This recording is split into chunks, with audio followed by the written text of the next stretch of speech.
오늘은 느헤미야 1장 말씀입니다. 에스라와 느헤미야 성경은 한 권의 성경이었죠. 그 내용이 동일하게 포로 귀환의 이야기를 담고 있기 때문입니다. 에스라서는 2차 포로 귀환의 내용이었죠. 1차 스룹바벨과 함께 예루살렘에 돌아온 유대인들이 어렵고 힘든 가운데에 스룹바벨 성전을 완공한 이야기. 2차는 이 에스라와 함께 온 그들이 바로 이 허물어진 공동체를 회복하며 그 안에 이방 여인들을 제거하며 말씀의 개혁을 일으키는 그런 이야기가 바로 2차 포로 귀환이었고, 오늘 느헤미야 1장에서 13장까지 이어지는 이 내용은 이 예루살렘의 허물어진 성벽을 재건하는 그런 이야기가 기록되어졌다 할 수 있겠습니다. 13일 동안의 말씀을 통하여 우리 안에 허물어져 있는 거룩하게 구별되어져야 되는 그 성벽, 그것 온전하게 세울 수 있는 그런 귀한 13일의 시간 되어지기를 원합니다.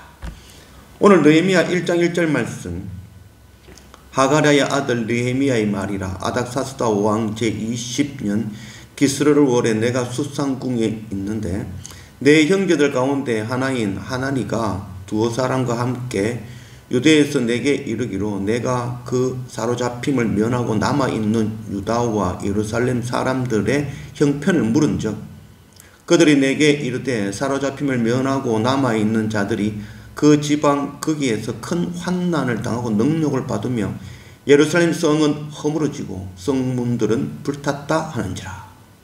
아닥사스다 왕 20년 때의 이야기입니다. 에스라는 아닥사스다 왕 7년경에 예루살렘으로 귀환하였죠.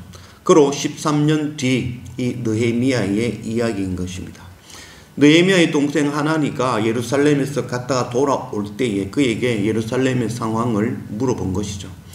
예루살렘 상황은 성전은 써 있지만 공동체는 허물어졌고 성벽도 허물어졌고 또한 성문은 모두 불타버리고 그들의 삶은 공격에 의해서, 적들의 이방의 공격에 의해서 피폐한 삶을 살고 있다는 이야기를 접하게 되어집니다. 적들의 공격을 당할 수밖에 없는 것이 에스라를 통하여 그들의 이방 여인을 모두 쫓아내었던 그것. 그들이 만약에 이방 여인들과 함께 연합하여 그들 속에서 그들처럼 살아가게 되어지면은 핍박을 당하거나 고난을, 환난을 당할 이유가 없었죠.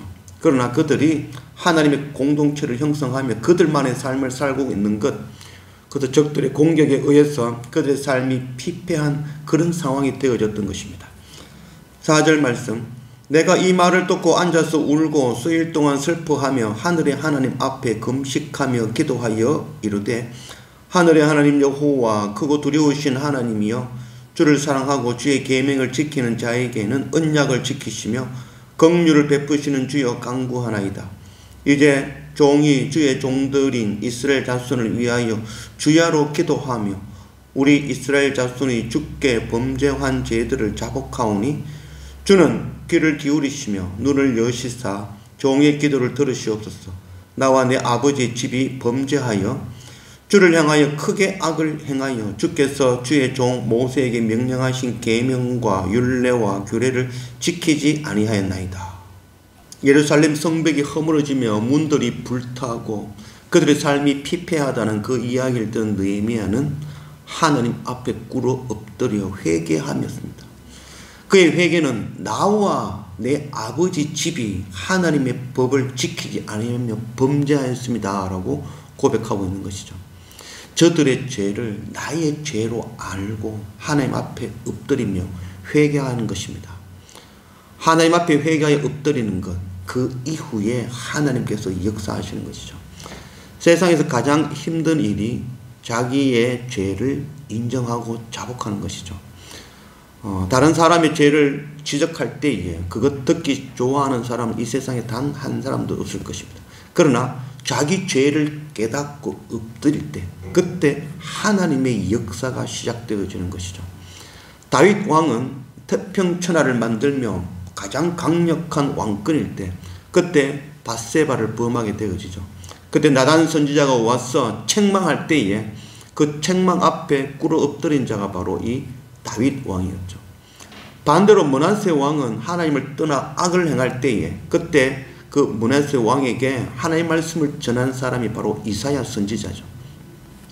므낫세 왕은 이 탈무드에 의하면 이사야 선지자를 톱으로 켜서 죽이고 말았던 것이죠.